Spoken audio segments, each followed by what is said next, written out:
In 1992, Hollywood said goodbye to one of its icons. Chuck Connors, best known as the legendary Rifleman, passed away, but he left behind a legacy that extended far beyond the screen. From a secret role in Cold War diplomacy to scandalous affairs that threatened to end his career, Connors lived a life as dramatic as any Western he starred in. Now, 3 decades later, the full truth emerges. How a Brooklyn baseball player became a Soviet hero, why his 3 marriages ended in turmoil, and the dark secret he carried to the grave. Chuck Connors was born Kevin Joseph Aloysius Connors on April 10, 1921, in Brooklyn, New York. His parents, Alan and Marcella Connors, were hardworking Irish immigrants struggling to raise their family during the Great Depression. His father worked as a longshoreman while his mother took on various small jobs to help make ends meet. Growing up in a working-class neighborhood, Chuck learned the value of perseverance and determination early on. As a boy, Chuck spent most of his time at the Bay Ridge Boys Club, where his love for sports began. He was particularly passionate about baseball and dreamed of playing for the Brooklyn Dodgers. At just 14, his life changed dramatically when his athletic abilities caught the attention of talent scouts. He was awarded an athletic scholarship to Adelphi Academy, a private high school in Brooklyn. There, he excelled in baseball, basketball, football, and track. By 1939, he had earned recognition as one of Brooklyn's top high school baseball players. Following high school, Chuck received over 25 college athletic scholarship offers. He ultimately chose Seton Hall University in New Jersey, where he played both basketball and baseball. As a backup center on the basketball team, he used his height and defense to contribute, but it was baseball where he truly stood out. In a 1942 game, he hit 2 home runs and racked up 6 RBIs, drawing the attention of professional scouts. It was around this time he gained the nickname Chuck from yelling, "Chuck it to me," while playing first base. His college years were cut short by World War II. In 1942, Connors joined the U.S. Army and trained at Fort Knox. Thanks to his size and athleticism, he was selected to be a tank warfare instructor and later stationed at West Point, where he coached future national championship football players. Despite his military duties, Connors stayed active in sports, playing semi-pro baseball during his free time and competing in the American Basketball League. After 3 years of service, he was honorably discharged in 1946. That same year, Connors joined the newly formed Boston Celtics. At 6 feet 5 inches, he played forward and center, appearing in 49 games and averaging 4.5 points per game. His best showing came on December 13, 1946, when he scored 15 points in a close game against the Providence Steamrollers. Still, Connors' basketball career was brief. By February 1947, he left the team to pursue his dream of playing professional baseball. On May 1, 1949, Connors made his major league debut with the Brooklyn Dodgers. Unfortunately, his one and only game was a disappointment. He hit into a double play, and the team lost. Rather than give up, he worked his way through the minor leagues, eventually joining the Montreal Royals.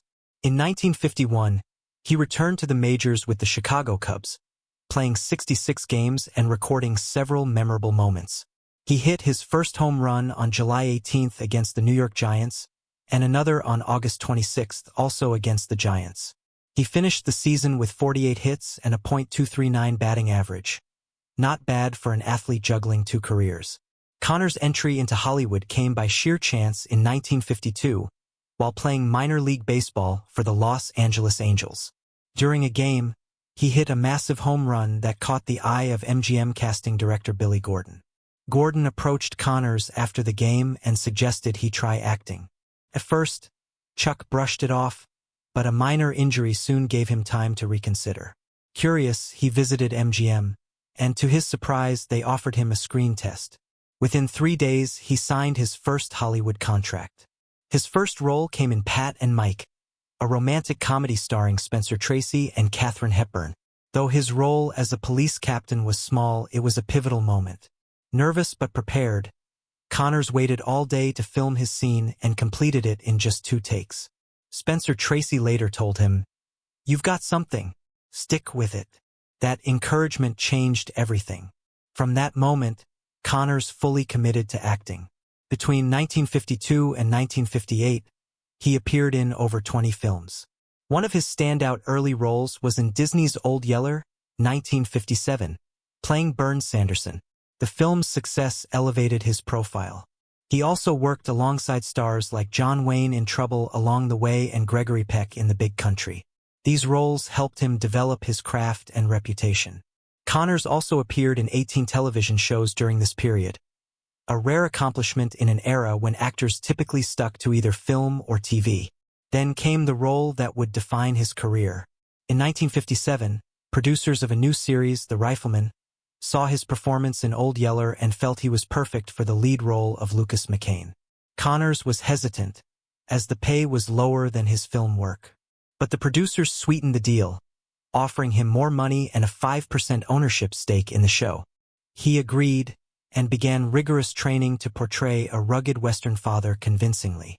Connors worked with gun expert Rod Redwing to master spinning and shooting a rifle on camera. His dedication was intense. He trained until his hands blistered, but it paid off. When The Rifleman premiered on September 30th, 1958, it was an instant hit. Over 14 million viewers tuned in to watch the debut episode. As Lucas McCain, Connors portrayed a tough yet compassionate widowed father raising his son Mark, played by Johnny Crawford. Their heartfelt relationship became a defining element of the show. Critics praised Connors for balancing strength with sensitivity. A modified Winchester 1892 with a large lever became his signature weapon, allowing him to spin it dramatically and fire quickly. That spinning move opened every episode and became iconic. The rifle itself was so popular that Winchester eventually released a replica for fans. What truly set The Rifleman apart from other westerns was its emphasis on family. Lucas McCain was a single father, a rare portrayal in 1950s television. Episodes often explored moral dilemmas and emotional challenges. In one storyline, Lucas hesitates to let Mark testify in court. In another, he teaches Mark to control his anger. The show struck a chord with single parents, especially fathers. One widower wrote to Connors, "Your show has given me the courage to keep going." Connors wasn't just the star, he shaped the series creatively. By the second season, he was actively involved in writers' meetings and pitched story ideas. The episode, The Photographer, was inspired by his own baseball experience with an obsessive fan. Connors often revised dialogue, adding period slang to make McCain more authentic. He pushed for storylines that revealed McCain's vulnerabilities. In one episode, Waste, McCain accidentally kills an innocent man, a storyline Connors personally supported to highlight the burden of carrying a weapon. He also invited guest stars, including former baseball teammate Duke Snider, and mentored young talent like Dennis Hopper, who appeared in the show's pilot. By the final season, Connors had become so influential that he was credited as a story consultant and even co-wrote the two-part series finale, ensuring a satisfying conclusion for fans. The Rifleman became the fourth highest-rated show on television during its first season, attracting 14.6 million households and earning a Nielsen rating of 33.1. Its mix of family values and exciting gunfights appealed to a wide audience. By early 1959, surveys revealed that 78% of viewers watched for the father-son dynamic, while 92% of men aged 18 to 49 were drawn to the action. The show's success sparked a merchandising frenzy, including toy rifles, comic books, and lunchboxes, bringing in $2 million in sales within just 3 months. It earned 3 Emmy nominations in its debut season and remained a top 30 show throughout its 5-year run. A 2018 MeTV survey revealed that it still ranked as a favorite among viewers aged 55 and older. When The Rifleman ended in 1963, Connors faced a difficult new chapter. Though the show had made him a household name, it also typecast him as a Western hero. Over its 5-year, 168-episode run, audiences had come to see Connors as Lucas McCain and couldn't imagine him as anyone else. Determined to prove his versatility, Connors turned down 8 Western roles. Within just 2 years of starring in The Rifleman, Chuck Connors appeared in several Western TV pilots, hoping they would open new doors. However, instead of advancing his career, they seemed to reinforce his cowboy image, making it harder for him to branch out. In an effort to break typecasting, Connors took on a drastically different role in the 1964 film Move Over, Darling, playing a stiff, formal banker alongside Doris Day and James Garner. Though it marked a stark departure from his rugged frontier characters, the film didn't boost his career as he had hoped.